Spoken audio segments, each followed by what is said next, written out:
Hello and welcome to State of the Economy.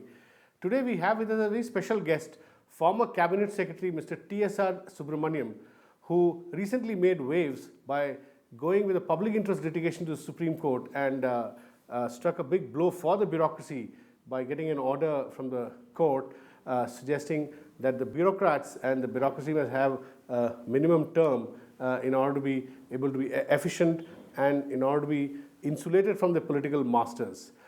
We will have a discussion around the nature of bureaucracy that we have today and the kind of costs, economic costs that bureaucratic inefficiency or lack of decision making can impose on the economy. Welcome to our show, Mr. Subramanian. Your recent Supreme Court success was talked about, debated. What is the implication of the Supreme Court order? Because I'm told that now the Supreme Court has said that a board needs to be set up which should actually look at the validity or of a transfer or a posting. However, the political masters, I'm told, will continue to have the final word. Is that true? Yes. Before that, I was not the only petitioner.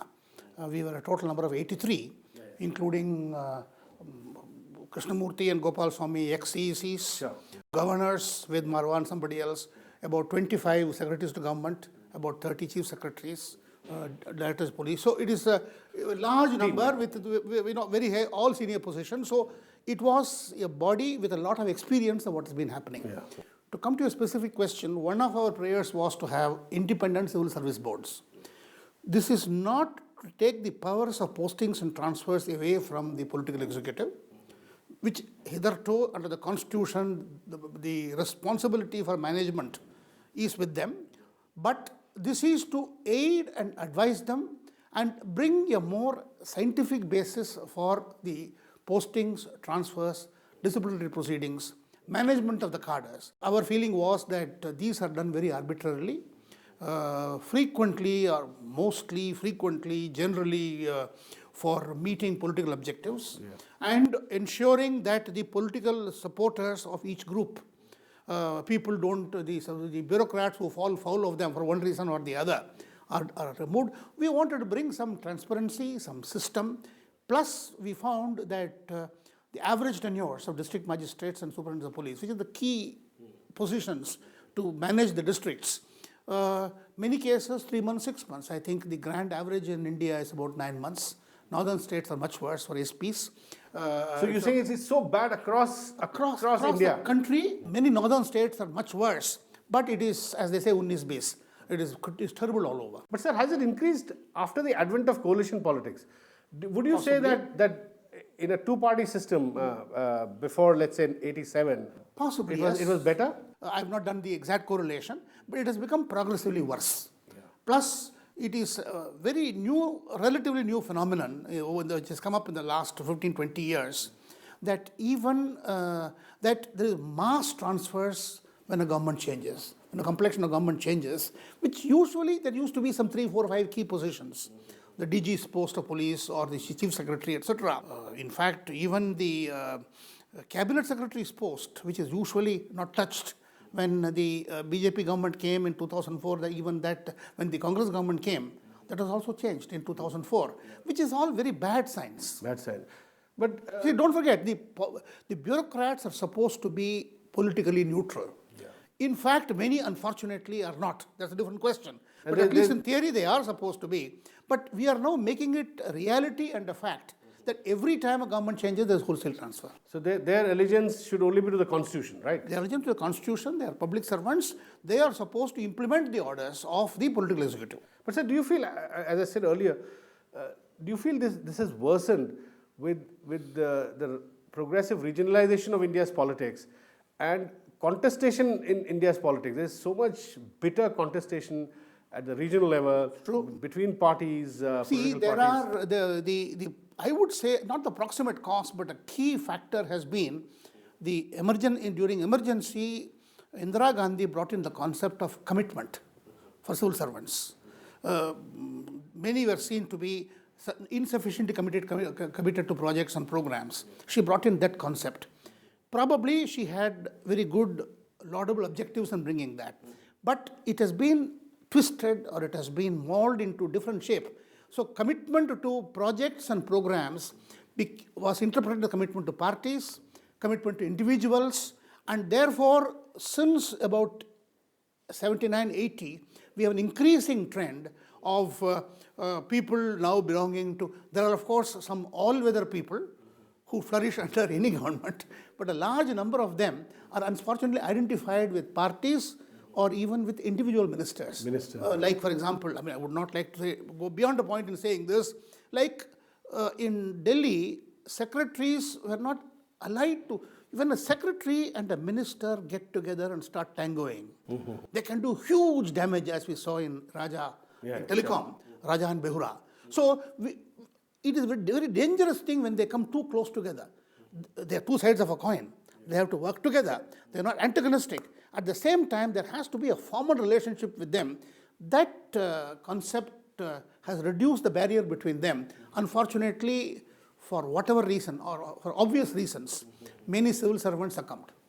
So it's interesting that you're suggesting that the notion of a committed bureaucracy, which Indira Gandhi introduced with people like P.N. Aksar, stalwarts, Gopi Arora, that has kind of degenerated into a bureaucracy committed to some few politicians. It has led from a concept of public servants to private servants. Okay.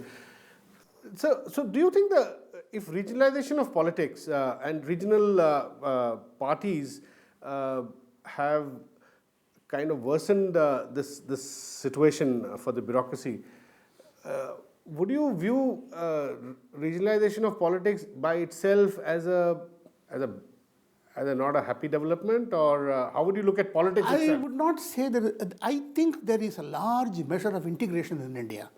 There has on one hand been regionalization, very strong local allegiance. Okay. On the other hand, movement between states has increased.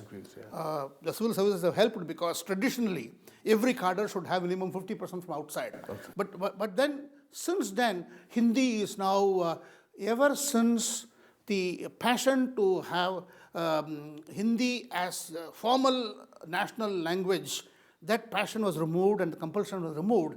Actually, Hindi has become lingua franca. You go to deep south. So I think on one hand, integration has increased.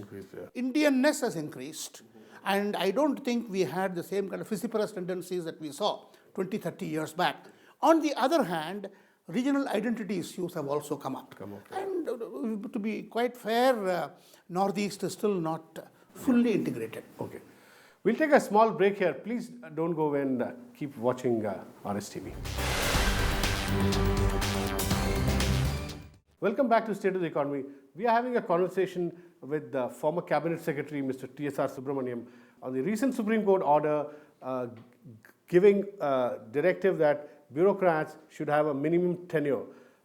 So, what is the real benefit of a minimum tenure for bureaucrats, as well as a written order or a written explanation by the political masters in case they take a decision to shift bureaucrats on postings or on transfers? Well, I don't think the orders require any written explanation. Okay. But the concept of security of tenure is an old concept coming from Santhanam Committee of 1962. And don't forget, Santhanam was an MP, not a bureaucrat.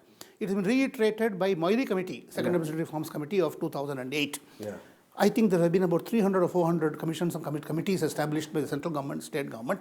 Nearly all of them have identified security of tenure. Essentially, a 3-month, 4-month tenure in a district means that by the time a person visits one visit to each thana, each block, each tehsil, he's out. He's ineffective. So the issue is not for the benefit of bureaucrats. The issue is for the benefit more efficiency. For efficiency. Ultimately, bureaucrats don't have any independent existence except as an instrument of governance. Otherwise, we don't care who they are, what happens to them. Sure. As individuals, yes, they've got the laws, etc. So this is to improve efficiency, which is a public good. Don't forget, Supreme Court has not entered the picture. In fact, it has no locus standi to look at bureaucrats personally and their interests. so long as their interests impinge on public interest. So the entry point is Article 14, Article 21 and Article 32. These are the entry points for the other was, unfortunately, over time, oral instructions, I would say, Chaprasi sitting in the Chief Minister's office, one MLA talking to the private secretary to the Chief Minister, gets district magistrate SPs all wholesale transferred. This is standard practice all over. So this is a practice of exercising authority without responsibility. Yeah. So now all there should be written instructions. All we are now saying is either give written instructions, or if all instructions are given under penalty of law or by rules, the recipient or he should record on so and so time. The representative, the Niran Radia's tape now bring out very clearly the kind of damage that is taking place. We know what happened in Colgate. We know what happened in 2G. All of these bring out the need to bring. But sir, I'm told that even now, I was speaking to a secretary who says even today, a bureaucrat can demand an oral order. He can. But why don't they do it? See, it has not been enforced, number one. Why is it not enforced? Today the rule is he can demand a written order only from his boss. That is the minister, right? No. Whoever his boss is. Secretary, that means secretary can demand from the minister. Yes, secretary can demand from the minister. And many secretaries, I used to do that. When oral instructions are given, I used to write, minister has ordered. Okay. And analyzing it. Agreeing or disagreeing. But that is so logical to do, right? Logical to do that. But then, unfortunately, now, along with the committed bureau civil service aspect, we now have the unfortunate tendency of all kinds of, typically, for example, the chief minister will nominate 3 people in the district, politicians, local politicians. They hear the instructions, the DM has taken SP instructions from them. They give direction to the police station officer how to handle a particular FIR. We are now saying for honest officers, you are protected. If you mention, ask them, it cuts the other way also. When the person gives the oral direction, knows that it may be recorded, he is also more hesitant to do that. Okay. So we want to reduce. These things can be eliminated. We are trying to see if the systems can be made more conducive for more logical governance systems. Sir, I want to ask you, there is an increasing trend where very strong chief ministers heading regional parties, they do not listen to their other cabinet colleagues, and they actually bypass their cabinet colleagues and they work through bureaucracy. Now, is this also a kind of extreme trend? This is norm today in India. You said this is wrong. This is the norm. This is norm today. This is norm today. Yeah. See, we really have a cabinet form of government, but actually de facto in most states, it is really presidential form, where the chief minister functions as the president. He uses the bureaucracy for conveying his orders, directions, etc. In fact, in many states today, practically, I would say in majority of states, where the chief minister, and usually you talk of regionalization, chief ministers now are very strong.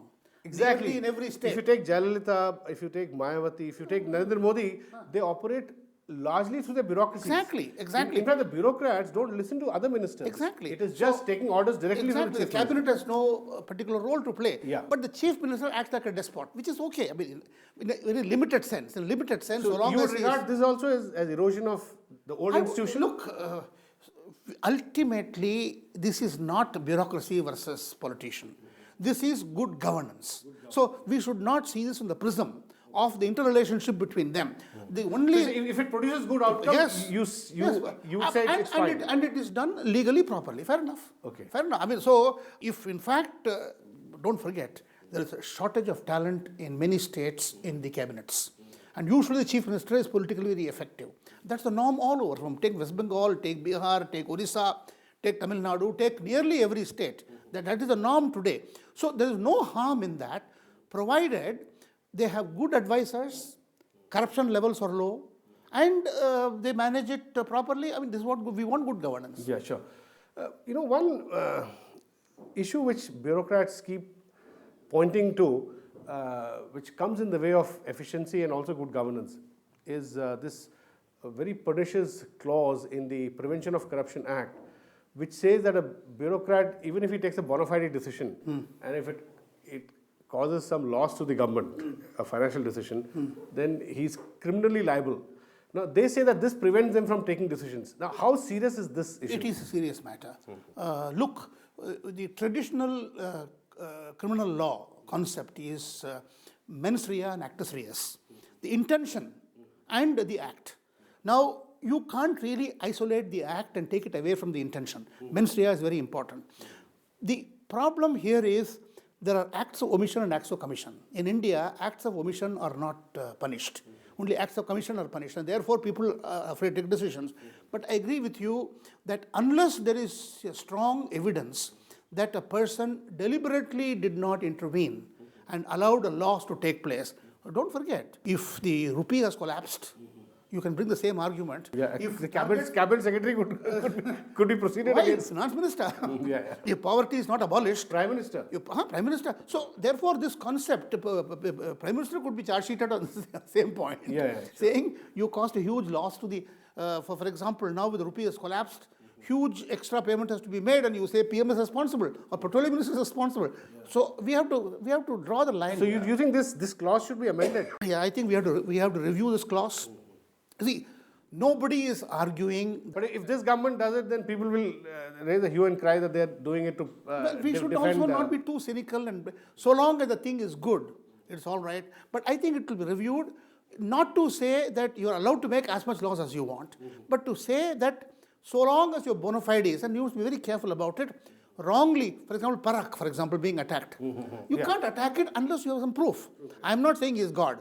Please attack him. But don't just say he has approved this, which gave a loss, and therefore he is to be charge sheeted. Something wrong there. We'll take a small break here. This is getting really interesting. Please don't go away and stay with us. Welcome back to State of the Economy. We are having a conversation with the former Cabinet Secretary, Mr. T S R Subramanian, on the recent Supreme Court order seeking to give bureaucracy some protection in order that they become more efficient. So you were saying that the Supreme Court order will have to now be implemented for the desired outcome to happen. Now, my understanding is that the Supreme Court has earlier also come up with similar orders, but the outcome hasn't fructified.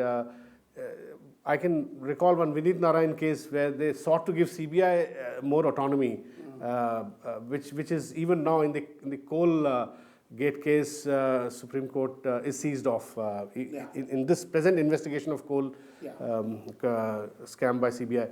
Now, how will these be implemented? Look, what the Supreme Court says is law of the land. We have three pillars of governance, and the interpretation in the Article 32, the Constitution says when Supreme Court intervenes, you can't question this. This is not a question of jurisdiction. Supreme Court, in fact, by definition, has jurisdiction, number one. Number two, yes, Prakash Singh's case in police reform has not been implemented substantially. But don't forget, 2005 and 2013 are different now. Firstly, there is large awareness that irrational transfers, irresponsible instructions, venality in our political class, I would include bureaucratic class. And a broader movement for better governance. And has come now, number one. Number two, media is very active. Number three, civil society is active. So I don't think it will be easy now. Yes. For the next government to wish away some of these. No, I don't think, I think the pressure is going to increase. I feel that some of the recent decisions which have come now, that the Supreme Court has put its foot down on convicted criminals, 2 or 3 RTI and parties, this one, these are all, I think, straws in the wind in the right direction. Slowly, the steady decline which we have had, I think slowly we are now bottomed out and we are going up. So, yes, this won't be palatable to the political class. They have, for example, filibustered Lokpal for a long time. I think many of them will say, court has no jurisdiction, wrongly. It has jurisdiction. They say they are overreaching, wrongly. They got every concern. And thirdly, these should have been done. Lastly, the 3 prayers which Supreme Court has confirmed its stamp on are so logical. Who can say postings and transfers should not be rational? Who can say give reasonable tenure? Yeah. And who can say don't give all instructions, take responsibility? Yeah. So forget all the other things. So I feel that the climate is much better. Or rather, the climate from the government's point of view to wriggle out is more difficult.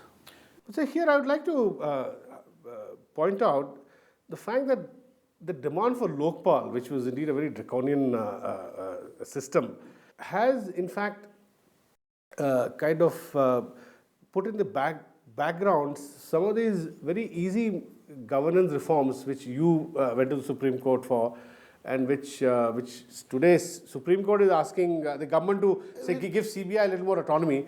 Now, do you feel that in this chaos today, the demand for Lokpal, etc., has brought Parliament and the judiciary, brought them at loggerheads rather than make them work together with these kind of incremental but very effective reforms? No, these are not. These are very significant reforms. Exactly. But these are large.